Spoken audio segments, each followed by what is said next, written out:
Hey, hey, hey. Time for another Out of This World story from our space. Sometimes, when you're young, you think you need to be following certain milestones. Buying a house, getting married, having babies. But it doesn't work out that way for everyone. Today on our space, a marriage based on secrecy is no marriage at all. My soon-to-be ex-wife cheated on me, ruining a 6-plus-year relationship. Her life is in shambles now, and I'm happy about it. This is a long story, but I'll try my best to make this short.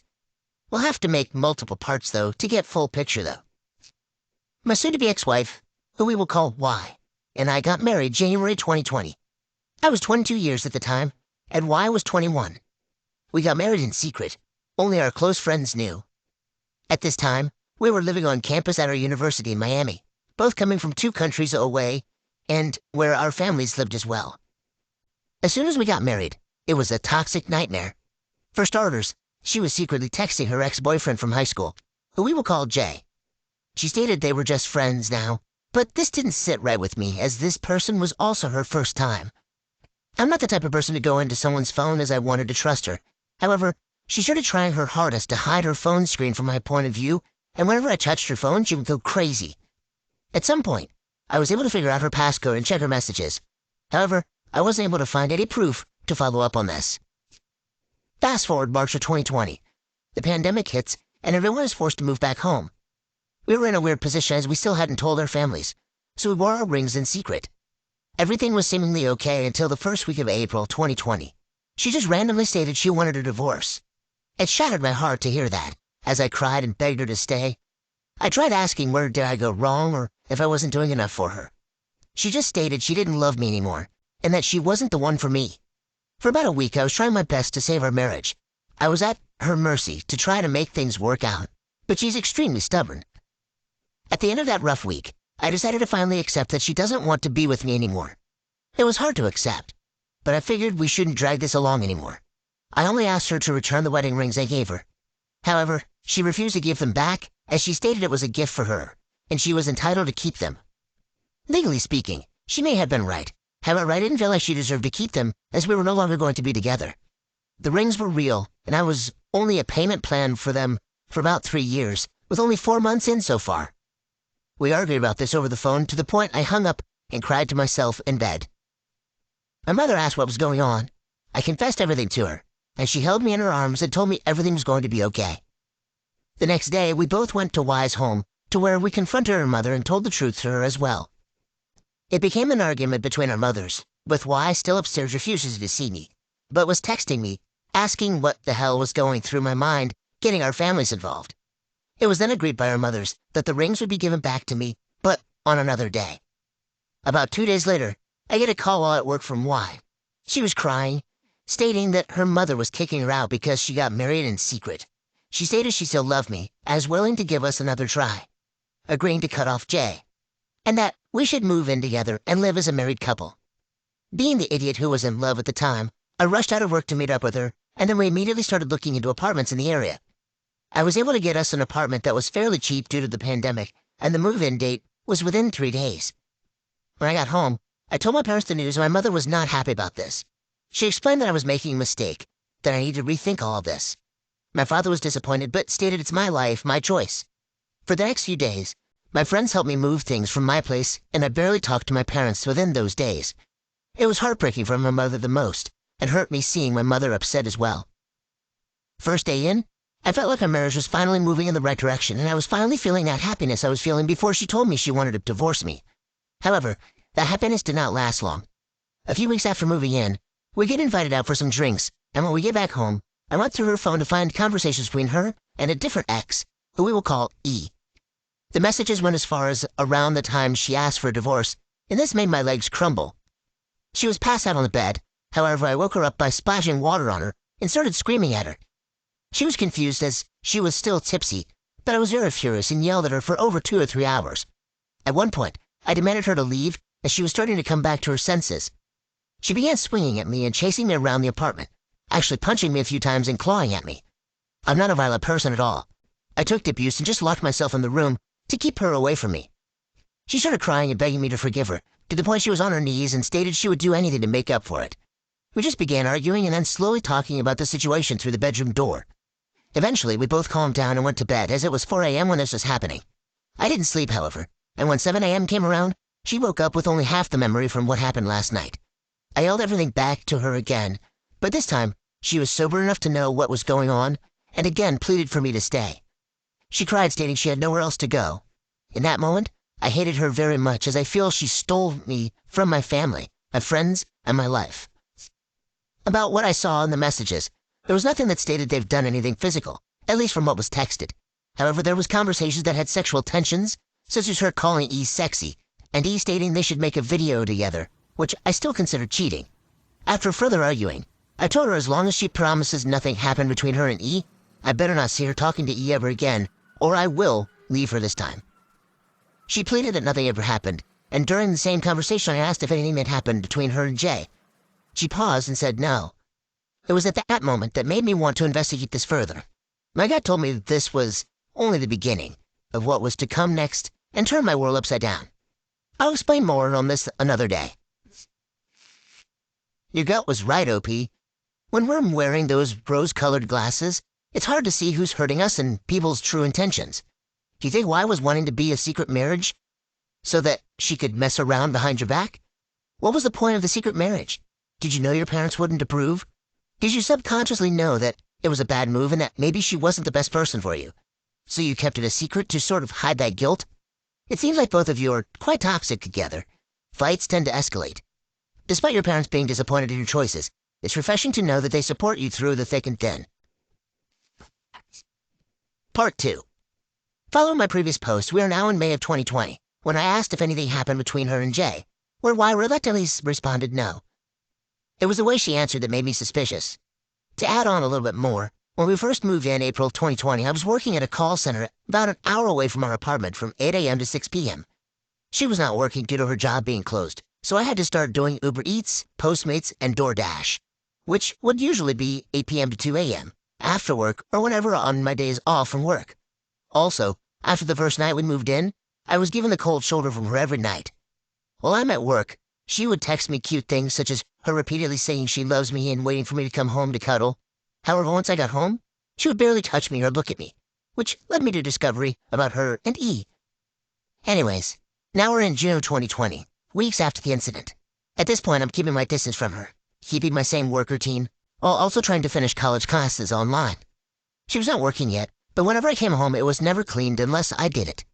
Around this time, she also adopted a mini golden doodle, but when we moved in, I brought my Malshi along with us, who she loved dearly until our doodle came around, also giving him the cold shoulder. For the next few months, it's been nothing but the same routine.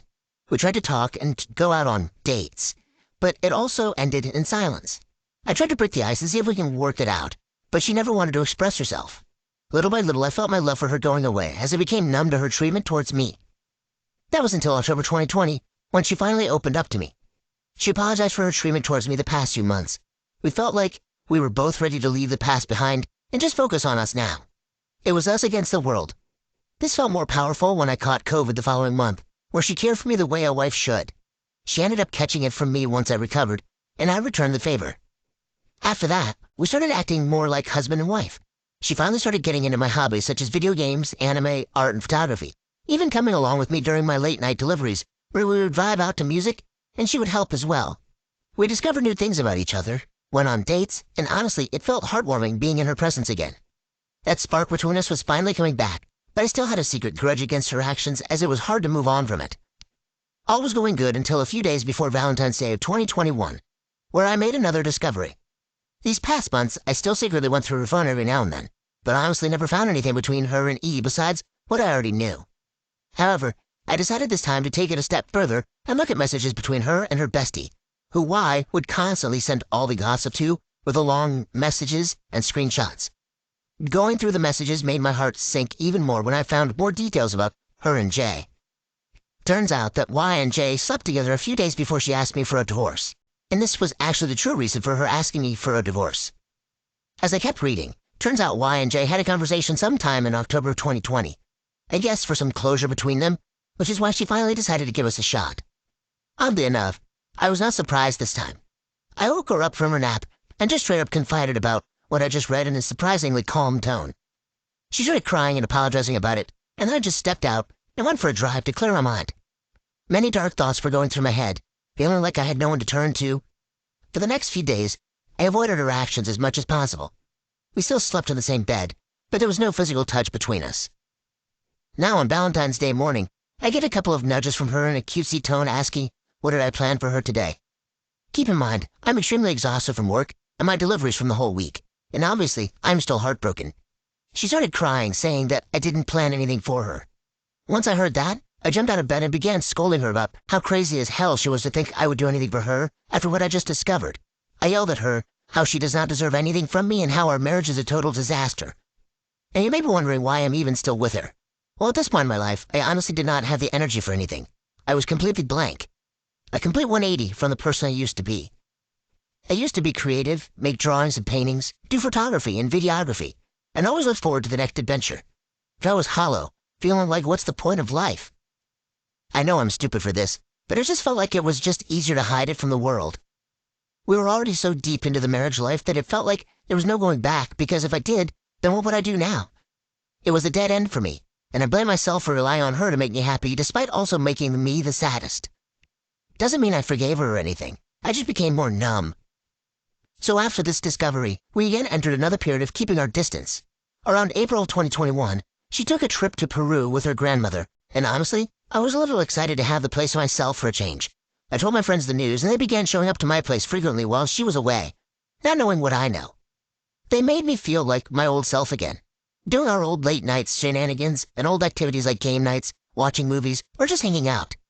I loved the happiness I was getting back, even if it was for a moment. At the same time, the lease on our apartment was up by the end of May of 2021, and I began speaking to my father about my possibilities. That same month, my mother went up to Chicago to spend time with family members for the remainder of the year, and my dad came up with the idea of letting me and Y stay at their home while he follows her to Chicago. I agreed, but Y wasn't so enthusiastic about it. However, I didn't need her approval. It was either here or having our rent twice the price from before for another year. I moved back in with my parents in June of 2021. Y is still in Peru, but was returning in the next few weeks. I finally felt at home again, moving back into my old room and seeing the layout that represented my spirited youth I once had. I enjoyed my last few weeks of freedom, but I knew this happiness wasn't going to last forever as Y finally returned from her trip for Peru. The next part of the story is where crap really hits the fan, almost costing me my life. Honestly, you weren't that deep in the marriage. It was a year and a half. This woman did you dirty.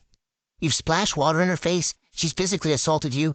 If that's any indication of how this marriage was going to go, time to hit the old dusty trail. Part 3. My soon-to-be ex-wife cheated on me, ruining a 6+ year relationship. Her life is in shambles now, and I'm happy about it. Part 3. Confrontation. So now it's June or July of 2021. Y and I are living in my parents' home. I started a new job in sales, and was able to advance pretty quickly to a supervisor role within 2 to 3 months, which paid well enough to afford my dream car. As for my marriage, we had a steady relationship for the remainder of the year. We had our good and bad moments, but overall, it was still a blank feeling I had. I didn't know what I felt towards Y, whether it was anger, sadness, depression. I just felt like the marriage was existing for no reason. By the start of 2022, there was a bit of reconciliation between us, enough for us to start going out on dates again. We opened up more, but we were still wondering where our marriage stood. Everything was seemingly okay until May of 2022, where my life flashed before my eyes. I invited my friends over for a hangout at my parents' place to watch a boxing match. I told Y about it and stated how it will be only for a few hours and to expect some yelling as we get passionate about sports, and she was okay with it. As the fight kept going, we kept getting louder and louder, to the point she was angrily texting me to keep the noise down. She would come out to grab snacks or use the bathroom, only to keep slamming the door back to the room. After the fight, one of my friend's truck had a dead battery, so he used my car to jump it. While we were jumping it, the 4 of us kept conversating about another half an hour. While we were talking, Y demanded me through text to come inside repeatedly, to which I texted back that we're finishing up. As I'm just about to head inside, Y storms outside the house and heads to her car. I asked her if everything was okay, but she had a very serious look on her face, and she angrily pushed me aside. Before leaving to Chicago, my dad installed outdoor solar lights in the front yard. The way Y's car was positioned, her only way out was through a grass area that had one of these lights. She revved up her car before she took off, I tried to stop her from running over the light and asked her what was wrong. She paused for about 5 seconds, then stepped hard on the gas and almost ran me over. I jumped out of the way as fast as I could, getting grazed on my knee. She drove off fast, dragging the light beneath her car, scraping the road. I sat on the ground with a surprised look on my face, thinking how she just almost ran me over. My friends helped me up and asked if I was okay. I just looked at them in shock, and they offered their help. I told them to just go home while I went back inside, shaken up from the moment. They kept calling Y's phone to see why she did what she did. I go inside our room and find her phone on the ground unlocked. I go to the phone for the first time in months. It turns out there were still secrets to find out about Y. Turns out Y and J actually had a continuous affair for months, ranging from March 2020 to October 2020. I finally felt something in my heart and brain to do what needed to be done a long time ago. It's about 2 a.m. I was so freaking out about this incident. I repeatedly called my sister, who lives down the road from me, about what just happened, but with no response. Y returns and tries to enter the home, but I manage to lock the door with an additional lock. I sneak out the back and drive over to my sister's house while hyperventilating as Y pursued me. I get to my sister's house knocking, but as Y pulled up in the driveway, I began knocking frantically at my sister's, and her husband finally opened the door. This caused Y to back off and drive away. I explained the situation to my sister and cried to her about what just happened, and finally opened up about how she cheated on me in the past. It was a hard pill to swallow, but I was ready to finally let this marriage go. I asked her to accompany back home to make sure Y doesn't try to hurt me again. When we get there, Y was already packing up her belongings. I kept my distance for about 5 minutes, then asked her to give me back the rings and the keys. She already expected this, as she had them in her pocket already and gave them to me. She grabbed her suitcase and took out her golden doodle with her. My sister and I talked a bit longer, and then she finally goes home. That night was a long one for me. I slept at about 6 a.m. only to be woken up about 7 a.m. to knocking on my window from Y. She spent the remainder of the night in her car and asked if I could at least take back the golden doodle inside. As much as I wanted to, I ignored her knocking. This went on for about 30 minutes. Later on, I reached out and met up with her to talk about the situation. I finally told her about everything I knew and decided it's better for us to separate. She cried and begged me to let us work this out, but I was tired of the emotional and physical abuse all these years, the lies, the heartbreaks, everything. As toxic as it sounds, what followed afterward for Y was actually satisfying, as it felt like it was karma for everything she has put me through. I will sound like a dick in the next part, but I believe I deserve a genuine laughter for once. Yikes. How could she expect you to work out anything with her after she tried to run you over? In your parents' home, no less. Part 4. My soon-to-be ex-wife cheated on me, ruining a 6+ year relationship. Her life is in shambles now, and I'm happy about it. Part 4. Y moves back in with her mother, but not for long, as she does not get along with her stepfather and has too much pride to be living under her mother's roof again. She ends up finding her own place in August of 2022, stating that if I ever wanted to make it work out, I was always welcome to move back in with her. My parents come back from Chicago about a week after we separated. A majority of the furniture in our bedroom was hers, as she made me throw out my items, such as my bed and my drawers, and replace them with hers, as it looked more classy. Besides the bedroom, we had a couch, tables, kitchen appliances, etc., all boxed away in another room in the house. The day she told me she was coming to take her belongings, my father and I left everything out in the driveway, but did not bother to help them move anything into the truck. She brought along her mother, stepfather, her uncle, and her 2 aunts, who I would say are not all physically strong people. Her grandma was also there to mostly watch, but helps with little things to move. But took my father and I about 30 minutes to move and maneuver out of the house, took them 2 to 3 hours to put in the truck. We peeped through the window, having a few drinks, and laughed about how they were struggling while they were all talking crap about me and my family. I don't know why they included my family, but then again, they're a family who talks crap about everyone and everything. When Y moved into her apartment, she was working a new job she got through her field of study, which paid well by the hour, but didn't get enough hours. She had too much pride to work a second job, and she felt like this was below her. Because of this, she struggled to keep up with her rent, electricity, water bill, car payments, insurance, etc. She reached out to me a couple of times asking for money, but I refused to help her as I felt like her financial problems had nothing to do with me. Y would try to gaslight me to give her money, saying I shouldn't let her golden doodle suffer along with her, which I replied that she should go ask her lover for money. I was surprised to learn later on that she told her mother the truth, and her mother took my side and stated she should not be giving her money either. The rest of her family still hated me for not wanting to work it out after she cheated, but their opinions don't matter because none of them were married themselves. Months went by, We were still legally married. Y agreed to go half on the divorce fees, but did not have the money. During these discussions, she admitted she still had hope for us to work it out, as she still had love for me and believed I loved her back. Call me stupid, but I did love her back. But I just knew I couldn't keep playing this game anymore. Despite everything she's done to me, it's still hard for me to hate her, as this is someone I've grown close with in high school, who's helped me when I was at my lowest point in life, and made me happier than anyone else ever could. Yet she still managed to break me and made me feel like I will never be good enough for anyone ever again. We still have each other on social media, and even though she claims to be struggling with money, she always seems to be out every weekend at the clubs. This usually ends up with her drunk, texting, or calling me, stating she was wrong for how she treated me.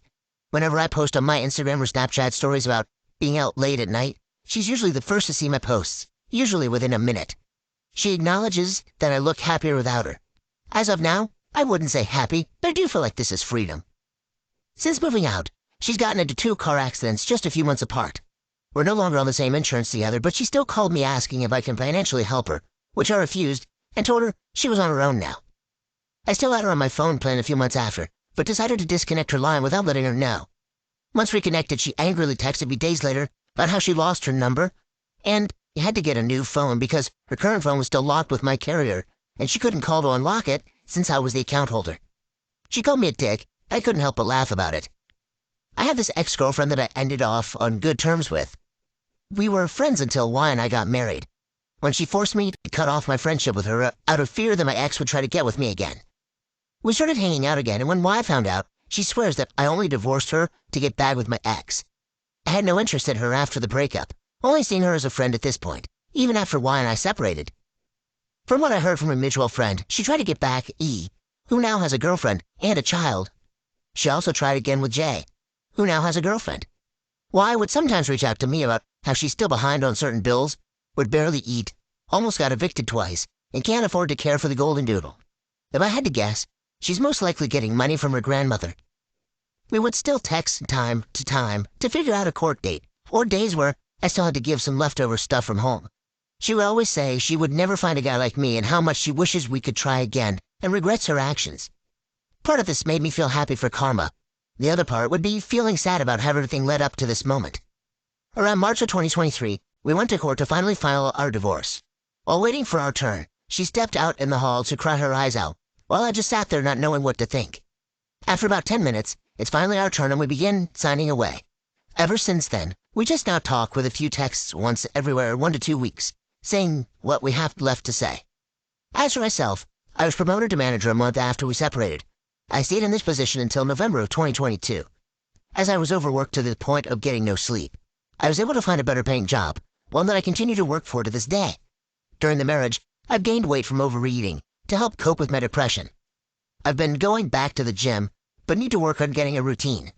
I had big plans with my friends for the summer and myself for later this year. It's now June of 2023.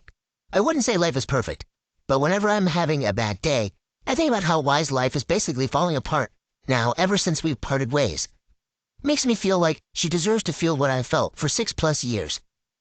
I'm an a-hole for thinking this way about her, but at least my life is finally going in the right direction, and hopefully it continues this way, and she could see how happy I could be without her. You're not an a-hole for thinking that way.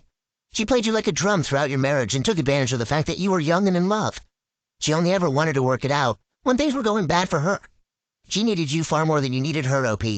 It's time to let her go. Epilogue. This is my last post about this, just for a few clarifications. I had to cut the section out of part 4 to be able to post it. If there's any other questions, I can try and answer them as well. The history of Y and I dates back to our high school days. There's more details about how Y and I first met up, to the point where we got married. Looking back on it, we always had a toxic relationship, but that's not to say it was all bad, as we had our great moments as well. As for how our boyfriend-girlfriend relationship went and why I married her, I'll explain that another time if necessary. I appreciate the feedback, both good and bad. Like I said before, I was a dummy who thought everything would magically work out. I don't know if I would call this outcome a win for me, but at least I can finally start over now. To the readers that think this is made up, I don't have the time or capability to come up with a story like this. I'm posting my experience as a way for me to get this off my chest. I'm not the best when it comes to expressing myself in person, and Reddit probably isn't the best place to do it. But posting here with other people who had similar experiences made it easier for me. But thanks for still actually reading all these long posts. Sadly, this isn't my first rodeo. There's a relationship I had before this that broke me and made me who I am today. Sounds dramatic, but that's the best way to put it. I'm open to talking about it one day. Divorce update. For those who don't know the story, I have several posts about my wife and I on my page if you want to read it. I apologize for the long posts if you do. Anyways, today I'm going to court to meet up with my wife, who we're calling Y. She texted me on Monday, June 26th to remind me we have a court today, June 30th. Yesterday, she gave me one more reminder, and I also asked her for a few things I still had left from her. I asked for some things as well. We still have each other on social media where we still see each other's stories. I don't snoop or anything, I just happen to see it when I'm seeing others' stories. I suppose she has a sort of new boyfriend now, or at least is working up to it, as she's been posting text messages between her and the same guy. I don't think it's to get me jealous or anything, but knowing her, she likes the attention from other people, as she did the same thing when her and I were becoming a thing. But I don't feel any jealousy or hate towards her. I'm actually relieved she's moving on. The way I see it, someone else is taking over my old problems. They have no idea what type of hell they're getting into. All I can say is good luck, they're going to need it. As for court, I actually feel excited about it. I can continue to move on with my life, and she can finally be out of the picture. She stated that even after the divorce we can still be friends, mostly because of the golden doodle we have together. Despite me loving that dog, I have to let this all go. After we finalize everything, I will block her on everything so I don't have to see her or hear about her again. As for myself, I haven't tried to meet anyone new. I don't really have it in me to try again. Main thing holding me back is the trust issues and my own insecurities. Usually when I've been in a relationship, it's always been the female that made the first move on me, including Y. I should really change that though. But for right now, my main focus is work and bills that I'm close to paying off. One of my friends is now training me at the gym. So far I've lost 10 pounds. My friend group and I are going on our summer trip next week. We have multiple locations to stop by within our state. So yeah, life is good so far, and I'll try to update how the court went afterwards. Divorce update 2. Sorry for the late update. I've been working overtime like crazy, but today I have time. On Friday, June 30th, we get to the courthouse and wait for our turn with the clerk. After like 3 minutes, we get called and there's only one chair for us to sit down. I take the chair for myself, and even though I'm not looking at her, I can feel why staring at me hard. She says, "Can I at least sit down?" To which I respond, "Then grab a chair." And she just says whatever and stands up. We explain the reason for the divorce. We're not fighting for anything, just simply separating. A couple of times, the lady had to walk back and forth or type something into the computer. During those moments, she would say little remarks like she can't wait to get rid of me, that it was me who trapped her into a marriage, and that I never satisfied her, etc. Not to sound cocky, but I know she was saying most of that stuff to mask what she really felt. I know this because she followed up that she hopes I have fun with my ex, who we're still friends, but like I said before, I have no interest in, that she swears I'm in love with. While we kept going back and forth, the clerk was trying so hard not to laugh.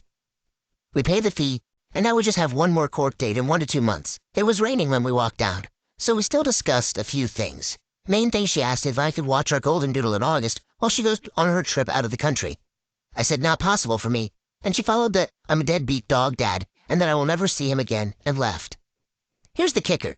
Yesterday, Y asked if I can watch the golden doodle for today, to which I can't because I work today, even though it's 4th of July. And also, today is her birthday.